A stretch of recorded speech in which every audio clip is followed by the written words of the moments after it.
بسم اللہ الرحمن الرحیم۔ دوستوں، بزرگوں، قابل قدر ماں بہنوں، السلام علیکم ورحمۃ اللہ وبرکاتہ۔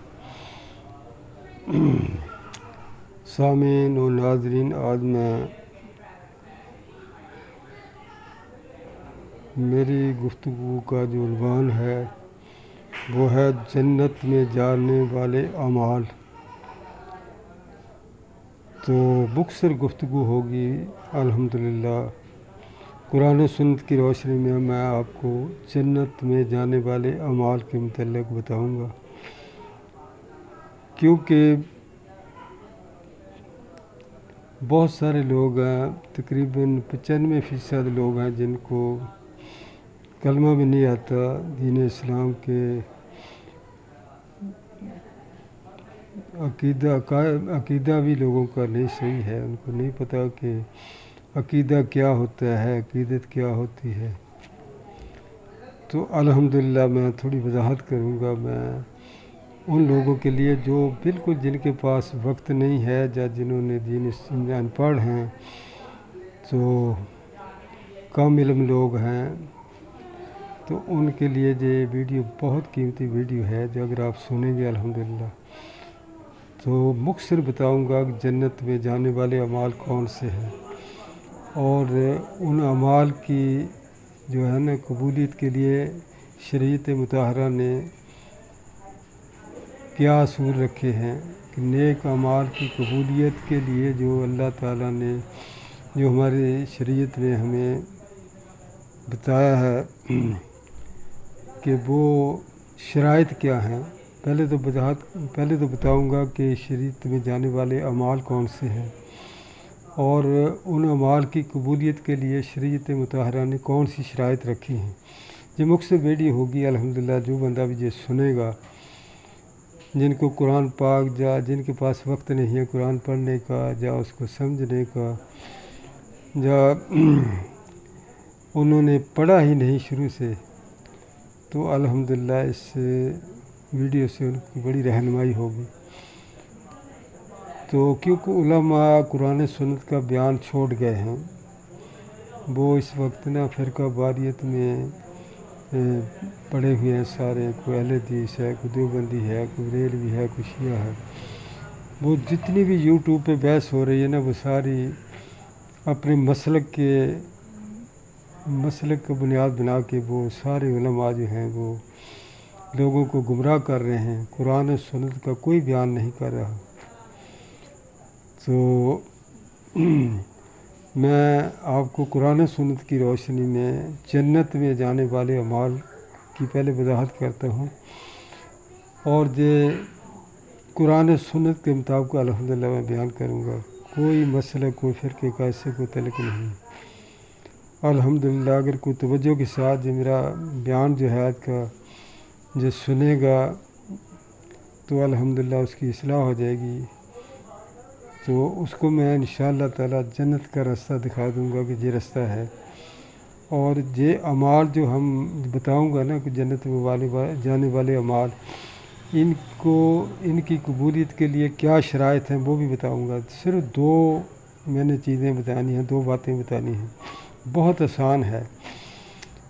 تو شروع کرتے ہیں الحمدللہ۔ اعوذ باللہ من الشیطان الرجیم، بسم اللہ الرحمن الرحیم۔ والعصر ان الانسان لفی خسر الا الذین آمنوا وعملوا الصالحات وتواصوا بالحق وتواصوا بالصبر۔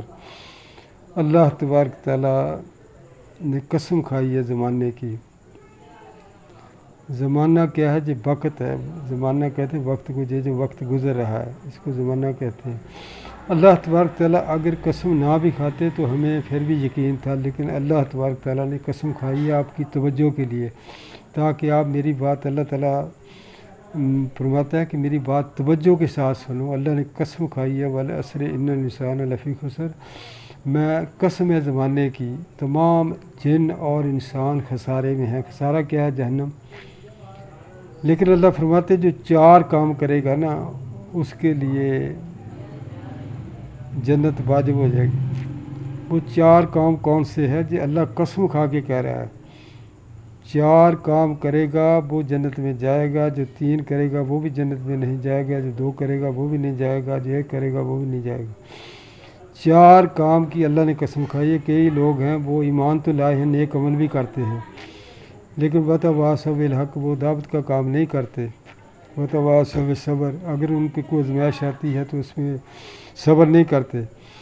تو اللہ تبارک تعالیٰ نے اس سورہ والعصر میں قسم کھائی ہے، قسم زمانے کی، تمام جن اور انسان خسارے میں ہیں، لیکن جو لوگ ایمان لائے اور عمل صالح کرتے ہیں اور وتواصوا بالحق، جو خود نیک عمل کرتے ہیں، اس کی دوسروں کو تلقین کرتے ہیں، وتواصوا بالصبر، اور اللہ کی طرف سے کسی بھی قسم کی مالی آزمائش آئے یا جان پہ آزمائش آئے اس میں صبر کرتے ہیں، تو 4 کام جو کرے گا وہ جنت میں جائے گا۔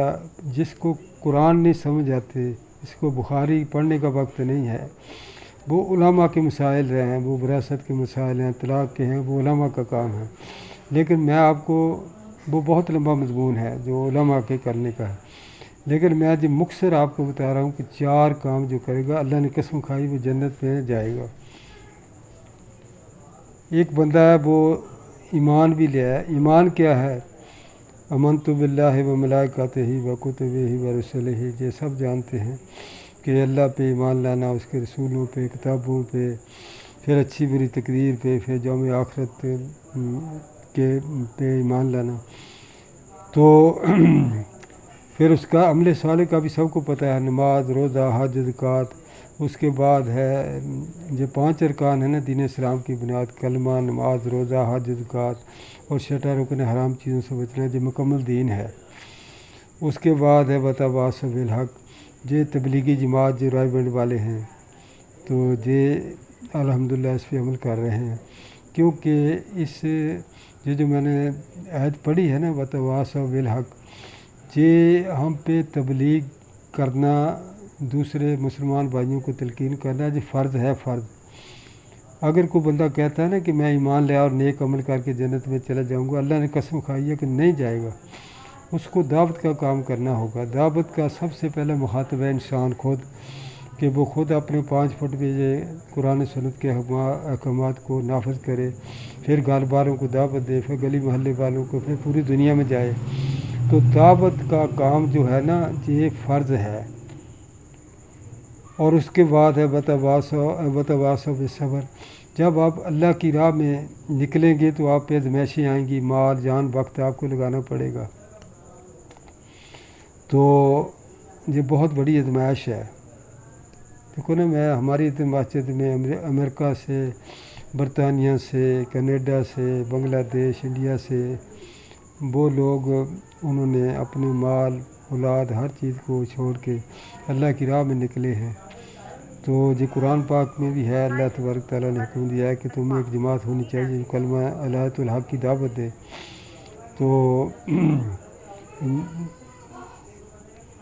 تو یہ فرض ہے، دعوت کا کام جو کرنا یہ فرض ہے، فرض، کیونکہ اللہ نے قسم کھائی ہے کہ میں بار بار اب بیان کر رہا ہوں کہ 4 کام کرو گے تو جنت میں جاؤ گے، جو 2 کام کرے گا وہ بھی جنت میں نہیں جائے گا۔ ایمان بھی لایا ہے، عمل صالح بھی کرتا ہے۔ ایک بستی کو اللہ تبارک تعالیٰ نے تباہ کرنے کا فیصلہ کر لیا، کہ کیونکہ جو قومیں پیچھے گزری ہیں یا جتنی بھی قومیں اللہ کی نافرمان، جب وہ حد سے گزر گئیں تو اللہ تعالیٰ نے ان کو تباہ و برباد کر دیا۔ نوح علیہ السلام کا دیکھ لیں واقعات، نمرود، پھر فرعون، شداد، نمرود، جتنی بھی قومیں اللہ کی نافرمان تھی اللہ نے انہیں نیست و نابود کر دیا۔ تو جتنی بھی مطلب آزمائش، ایک بستی کو اللہ تبارک تعالیٰ نے تباہ کرنے کا فیصلہ کیا، جبریل امین کو فوج، فرشتوں کی فوج کے ساتھ بھیجا۔ جب وہ نیچے آئے اس علاقے میں تو ادھر ایک بزرگ نماز پڑھ رہے تھے، تو جبریل امین گئے کہ یا اللہ ایک بندہ تو تیرا وہاں ذکر کر رہا ہے۔ اللہ تبارک تعالیٰ نے فرمایا پہلے اس کی گردن توڑو پھر دوسرے لوگوں کو تباہ کرو۔ یہ خود نیک عمل کرتا ہے لیکن دوسروں کو نہیں بیان کرتا، اس لیے اس کا منقب پہلے توڑ دو، باقی لوگوں کو پھر مارنا۔ تو یہ ایمان لانا، عمل صالح کرنا، وتواصوا بالحق، دعوت و تبلیغ کا کام ہے، چوتھے نمبر پہ ہے اگر آپ پہ کوئی بھی جانی مالی آزمائش ہے اس پہ صبر کرنا چاہیے۔ چار کام کرے گا وہ جنت میں جائے گا۔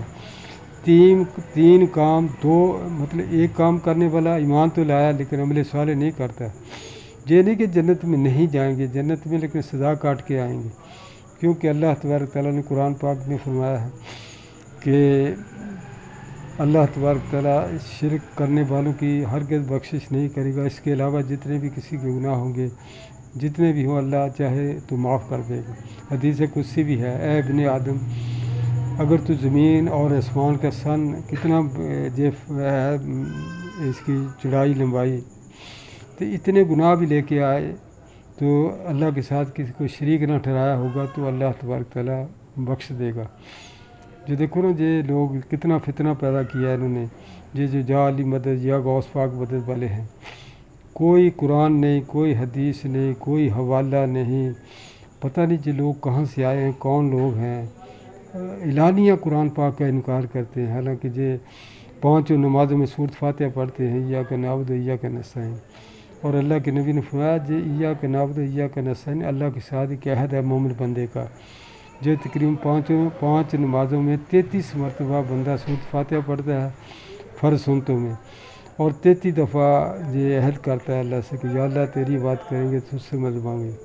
اللہ کے نبی نے فرمایا یہ عہد ہے اللہ کے ساتھ، اللہ کے نبی کا فرمان سنا رہا ہوں، جو اس عہد کی پابندی کرے گا ایاک نعبد و ایاک نستعین کہ میں اللہ کی بات کرتا ہوں، اللہ سے مدد مانگتا ہوں، تو اللہ کے نبی فرماتے ہیں اللہ پہ جو واجب ہو جاتا ہے، اللہ پہ واجب ہو جاتا ہے کہ اسے ان لوگوں کے راستے پہ چلائے جو انعام یافتہ ہیں، نبی جین صدیقین شہداء و صالحین، ان کے راستے پہ چلنا ہے، راستے کا حکم ہے، ان کو پکارنا نہیں ہے۔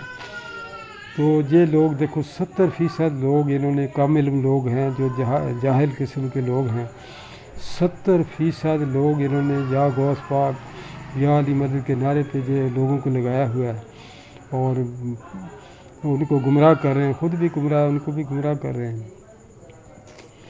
تو اس واسطے ان لوگوں کو ہم علماء حق بھی ہیں وہ سمجھا رہے ہیں لیکن وہ نہیں مانتے، انہوں نے ایک مسلک بنا لیا، کھانے پینے کا اپنا سلسلہ بنا لیا ہے، تو جنہیں نعرے لگا رہے ہیں۔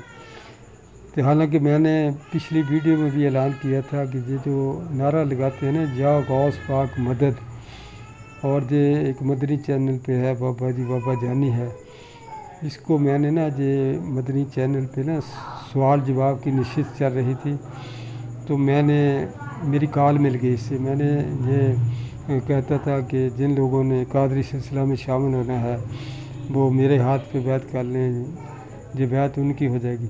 میں نے اس سے کہا کہ آپ شیخ عبد القادر جیلانی کو کیا مانتے ہیں؟ کہتے مرشد پاک۔ میں کیا ان کے مسئلے کو مانتے؟ کہتا نہیں۔ میں کیا ان کے جو طریقہ ہے ان کا جو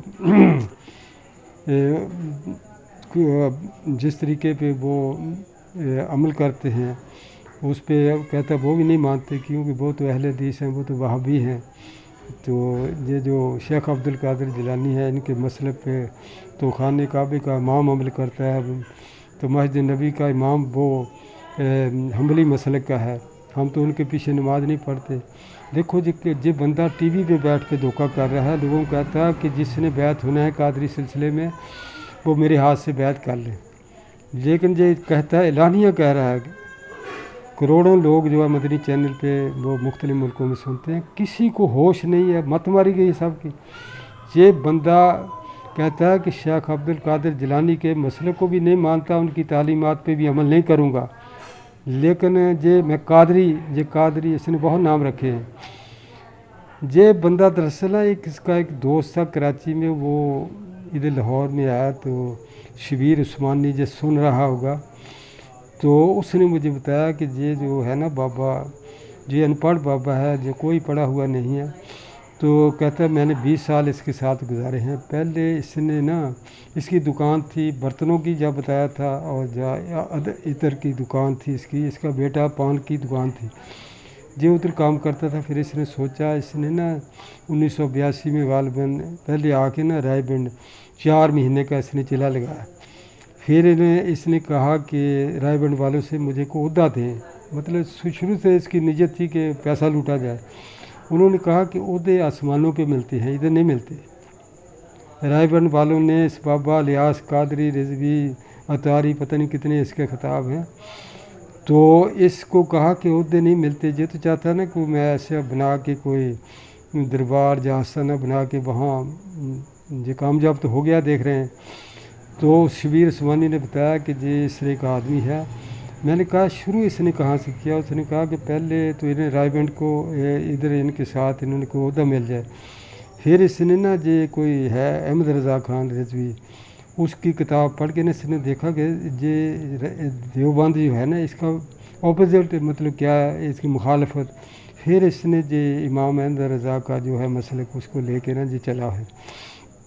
تو یہ کمرے میں نا ہمیں بند کر دیتا تھا، ہم 5-6 لوگ تھے، تو ادھر یہ نا کہتا تھا کہ اللہ کے نبی تشریف لے آئے ہیں، میں لائٹ بند کر دیتا تھا، ادھر ذکر کراتا تھا، ایسے کرتے کرتے اس کے گرد لوگ جمع ہو گئے۔ تو اب اس کا سلسلہ آپ دیکھ رہے ہیں، دیکھو نا علانیہ شرک کر رہے ہیں، کوئی حکومت بھی نہیں روک رہی، جو سامنے بیٹھے ہیں اس کے ساتھ 20-25 ہیں مفتی ہیں، ان کو بھی پتہ ہے یا کہ نعبد یا کہ نستعین، ان کو یہ نہیں کہ ان کو نہیں پتہ، لیکن دیکھو جی کامیاب ہو گئے، حالانکہ دنیا کے تھوڑے سے فائدے کی خاطر ہمیشہ کے لیے جہنم ہے، کیونکہ اللہ تبارک تعالیٰ نے اعلان کیا کہ میں شرک کرنے والوں کی بخشش نہیں کروں گا۔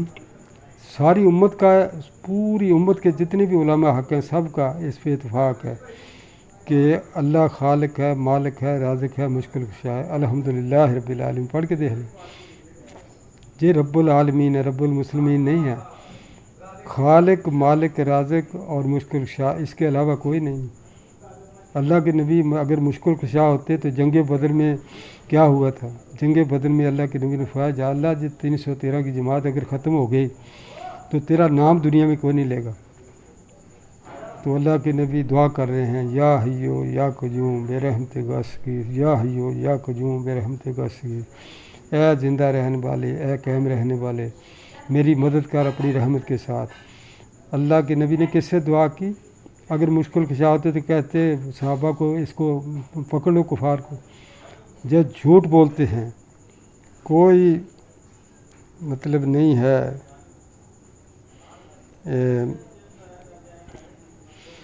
کوئی مشکل کشا نہیں اللہ کے علاوہ۔ تو اللہ کے نبی نے کس سے مانگا، کس سے دعا کی؟ اللہ تبارک تعالیٰ سے، یا حیو یا قیوم بے رحمت، پڑھ رہے ہیں تو ادھر سے سجدے میں پڑھے ہیں۔ حضرت صدیق رضی اللہ تعالیٰ عنہ کہتے ہیں کہ یا رسول اللہ سر اٹھاؤ، تو پھر اس کے بعد جبریل امین آئے نے، یا نبی اللہ اپنا سر اٹھاؤ، اللہ کی مدد آ گئی ہے، 1000 فرشتے یا 3000 فرشتے وہ آپ کی مدد کے لیے آتے ہیں۔ وہ فرشتے نہ بھی آتے تو اللہ ویسے بھی مدد کر سکتا تھا، لیکن صحابہ کو، اللہ کے نبی کو حوصلہ دینا تھا، جو پریکٹیکل آپ کو دکھایا گیا۔ تو اللہ کے نبی نے کس سے مانگا؟ ابراہیم علیہ السلام کو پکارا، آدم علیہ السلام کو پکارا، عیسیٰ علیہ السلام کو جب جو حواری قتل کرنے لگے کس کو پکارا؟ اللہ کو پکارا کہ یا اللہ مجھے بچا لے۔ اس کے بعد پھر یونس علیہ السلام نے مچھلی کے پیٹ میں کس کو پکارا؟ لا الہ الا انت سبحانک انی کنت من۔ داؤد علیہ السلام نے کس کو پکارا؟ موسیٰ علیہ السلام، یا اللہ بھوک لگی ہے، روٹی کھانی ہے، کس کو پکارا؟ یہ کون لوگ ہیں؟ یہ کہاں سے آئے ہیں؟ دیکھو نا 70% لوگ جو ان پڑھ ہیں پاکستان میں، یہ ان بابوں